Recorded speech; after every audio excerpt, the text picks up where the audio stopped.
और जिस मर्जी को जो मर्जी बोलोगे फिर आप, और जहां मर्जी जो मर्जी बोल दोगे। क्या कह रहे हैं? आत्मा का स्वभाव बोलने का नहीं है, जानना देखना है। तो जब बोलोगे तो ये नहीं देखोगे हम क्या बोल रहे हैं, किसको बोल रहे हैं, उसके साथ मेरा क्या रिश्ता है। क्या कह रहे हैं? क्या बोलते हो आप, जो आप बोलते बोलने से पहले सोच लेते हो कि हम क्या बोल रहे हैं।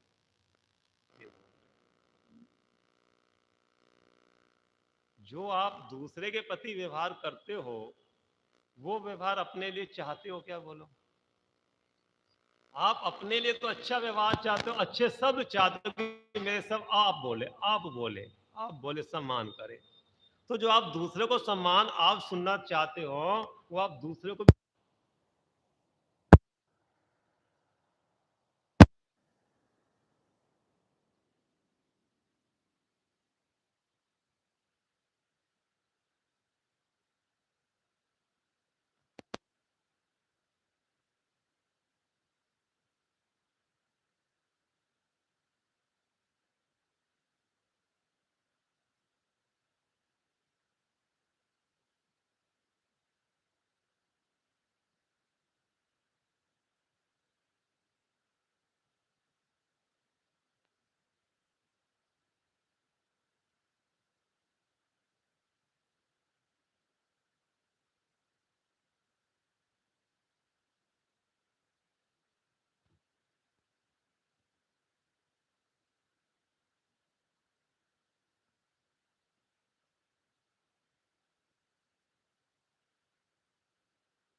नहीं है, कोई राग द्वेष नहीं है, सबके प्रति समता भाव, समता भाव नहीं राग। भैया या तो उधर देखो या सुनो, सबका ध्यान उधर पे लगा रहा है। नाग कुमार मुनि राजकुमार सेठ के लड़के अकेले वैराग के भाव उत्पन्न हुए, दीक्षा ले ली और जंगल में जाके तपस्या करने लगे।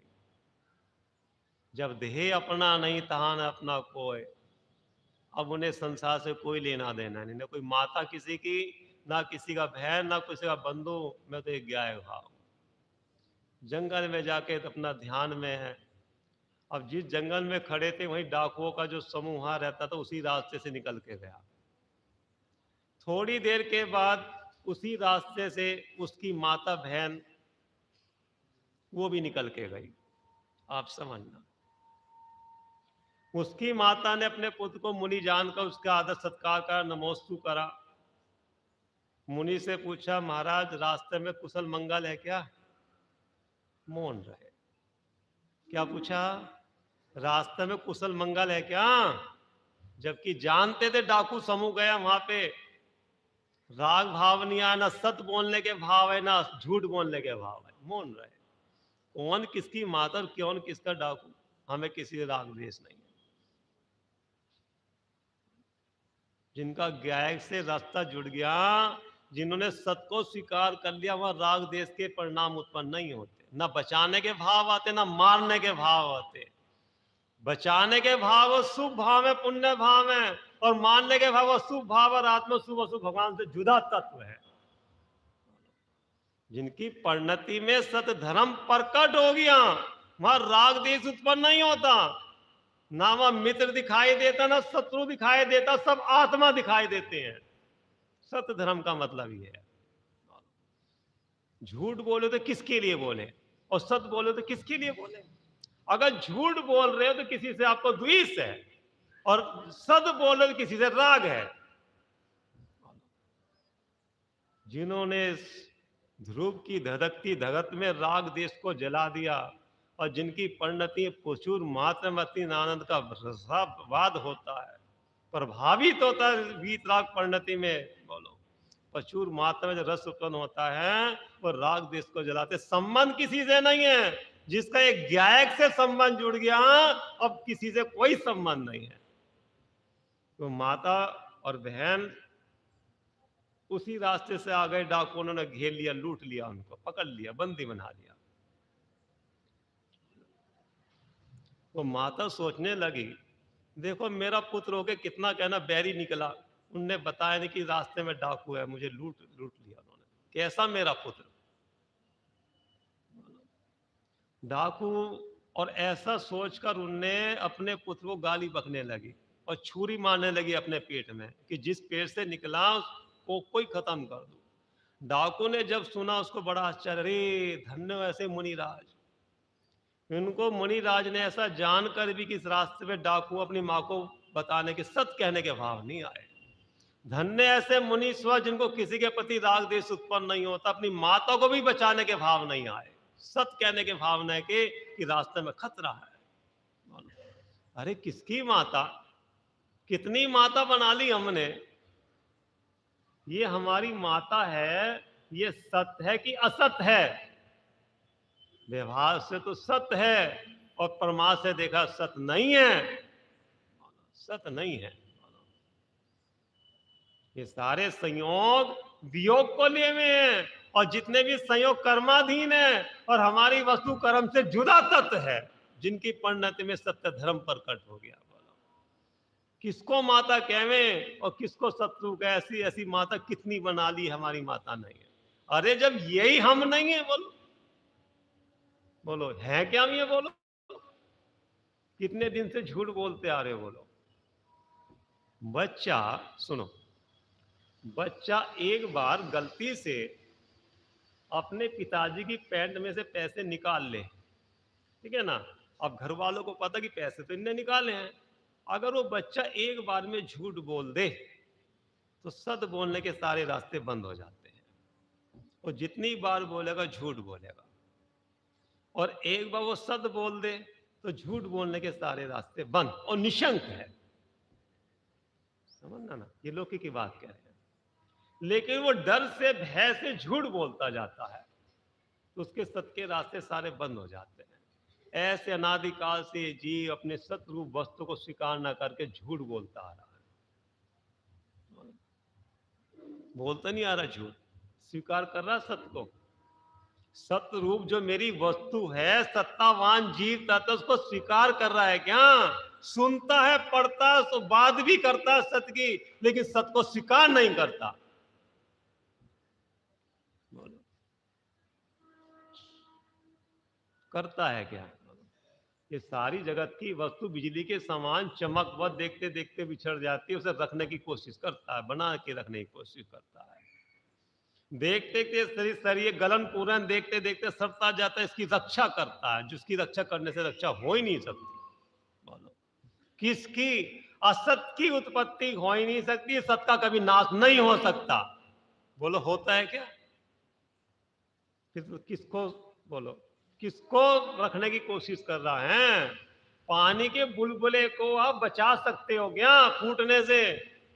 ऐसे विनाशिक वस्तु को अविनाशी करने में लगा हुआ है। और हम तो सत्य बोलते हैं, सत्य बोलते हैं। सत्य बोलते हुए भी सत्य को स्वीकार नहीं कर रहा, सत्य को स्वीकार नहीं कर रहा।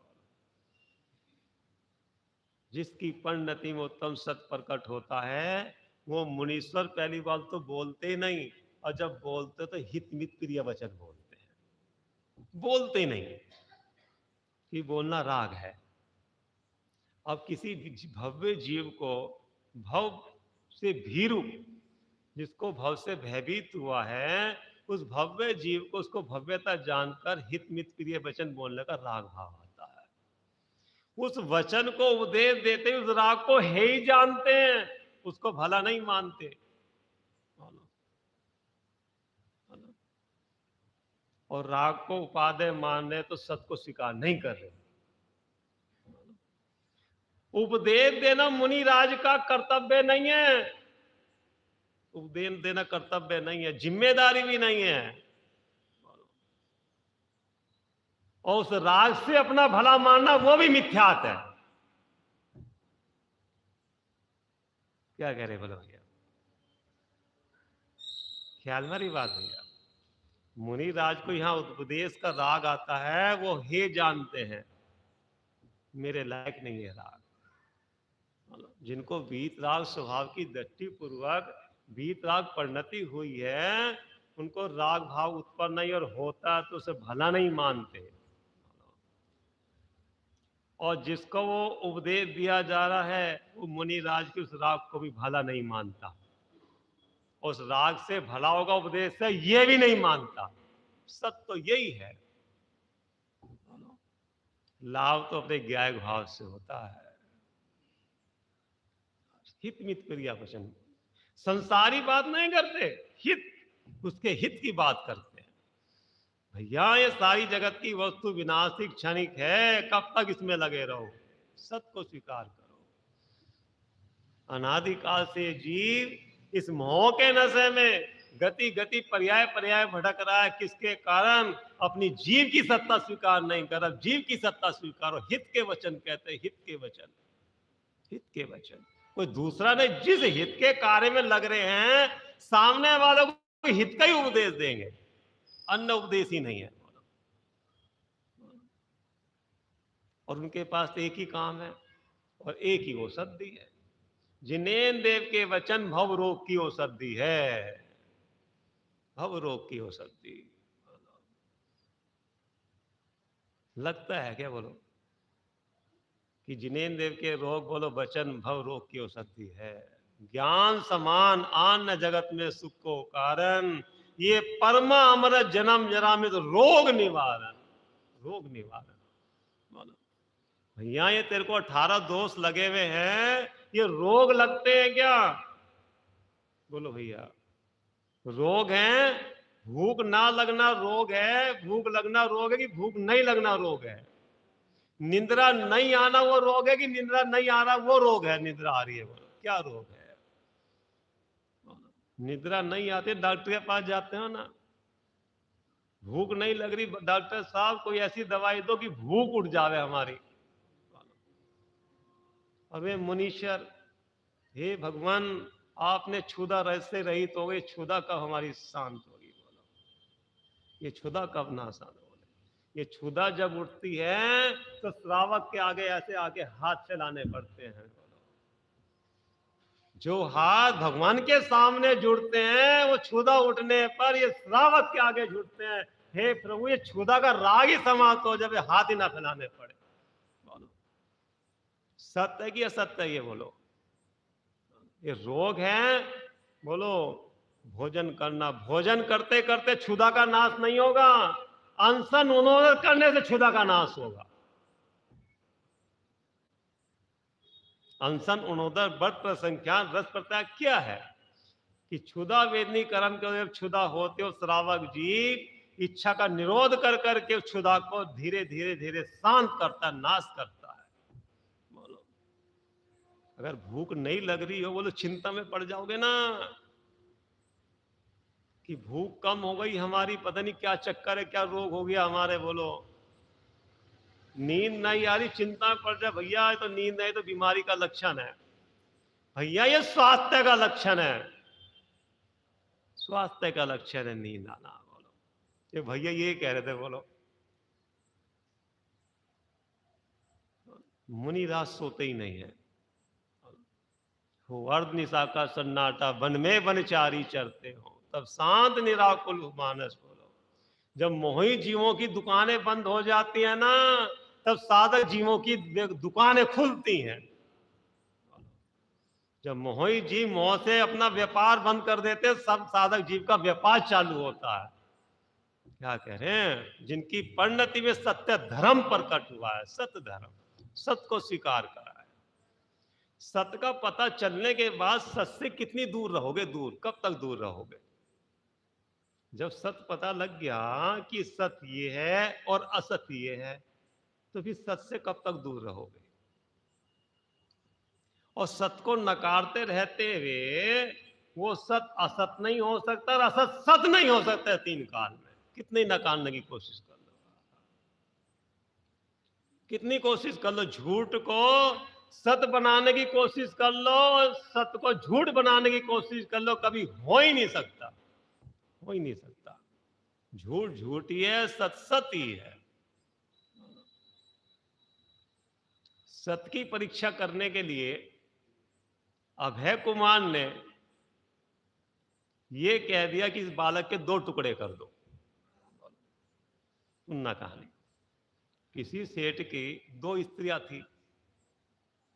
अब सेठ के दो स्त्रियां हुई, एक के बालक हो गया, एक के नहीं हुआ, और सेठ जी खत्म हो गए। सेठ जी खत्म होने के वे दोनों स्त्रियां लड़ने लगी संपत्ति के चक्कर में। तो आखिर फैसला ये हुआ कि जिसका बालक है संपत्ति उसको मिलेगी। और बालक को तो एक ही था और मां दो थी। अब दोनों अपना बच्चों पर अधिकार जमाने लगी। जब बच्चों को अपना माने तो ये तो संपत्ति मिलेगी। अब दोनों में झगड़े होने लगे खूब संपत्ति के चक्कर में। अब जब इतना झगड़ा बढ़ गया तो राजा सैनिक के दरबार में हो गई वो अर्जी उनकी। और दोनों वहां भी लड़ने लगी। राजा फैसला नहीं कर पाएगी असली मां कौन है, बच्चा किसका है। बच्चा क्या बोलेगी मां किसके, बच्चा छोटा, बच्चों को क्या पता कौन सी मां। दोनों झड़क रही। जब फैसला नहीं हुआ तो अभय कुमार को सौंपा गया। तो उनने जान लिया देखो मां तो एक ही है, दो तो हो नहीं सकती, एक में झूठी और एक सच्ची है। और झूठ सच का कैसा फैसला करें।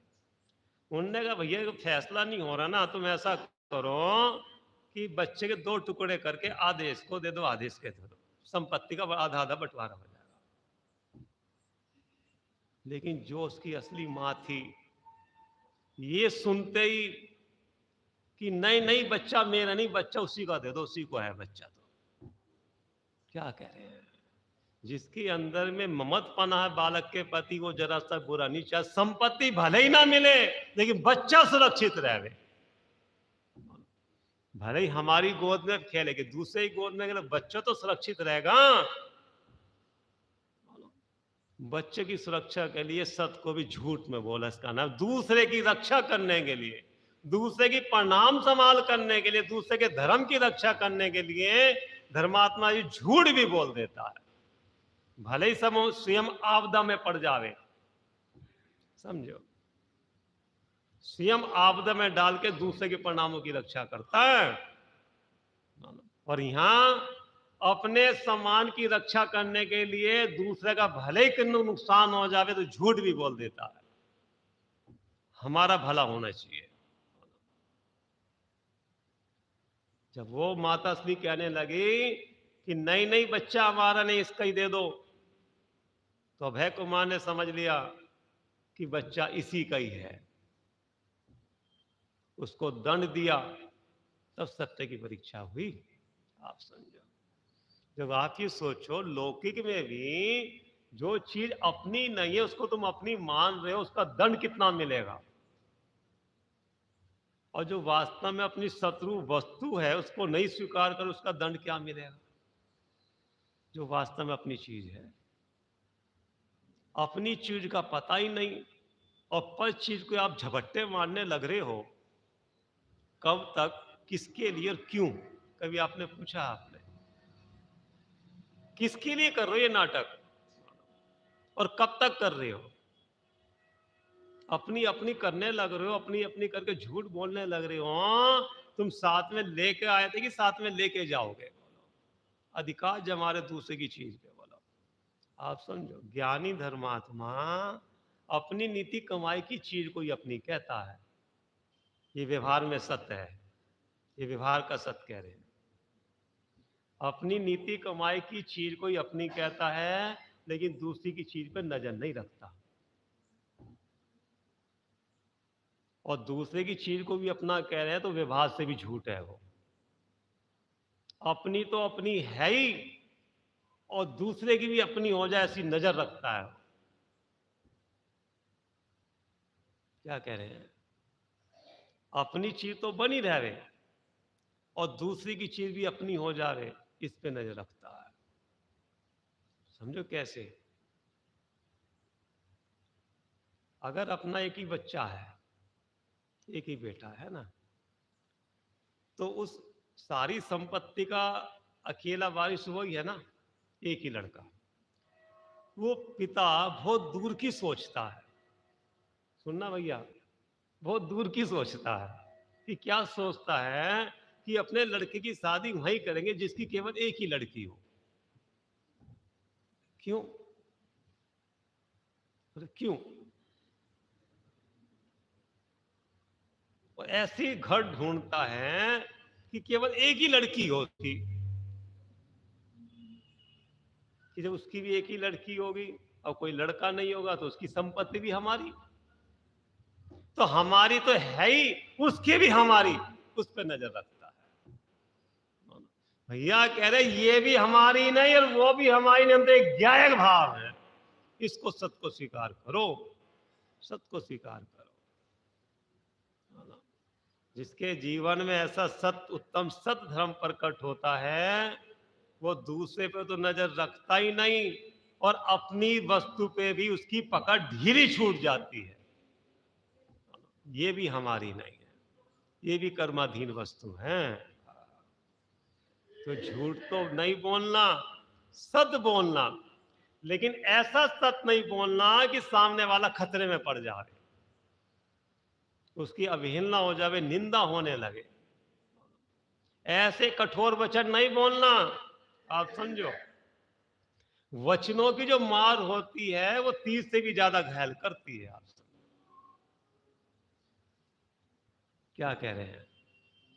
मजाक में भी किसी की ऐसी बात नहीं कहना शब्दों से कठोरता की। आप समझो, मजाक में नहीं कहना, टोन नहीं कसना किसी को, हिंसा के वचन नहीं बोलना, काटना, बिनारना, मारना, काटना, ऐसे शब्द नहीं बोलना। ये अच्छे शब्द नहीं है, सभ्यता के शब्द नहीं है। शब्द कोश में शब्दों की कमी नहीं है। क्या कह रहे हैं? जब किसी को तू बोल सकते तो आप भी तो बोल सकते हो, क्यों नहीं बोल सकते? वाला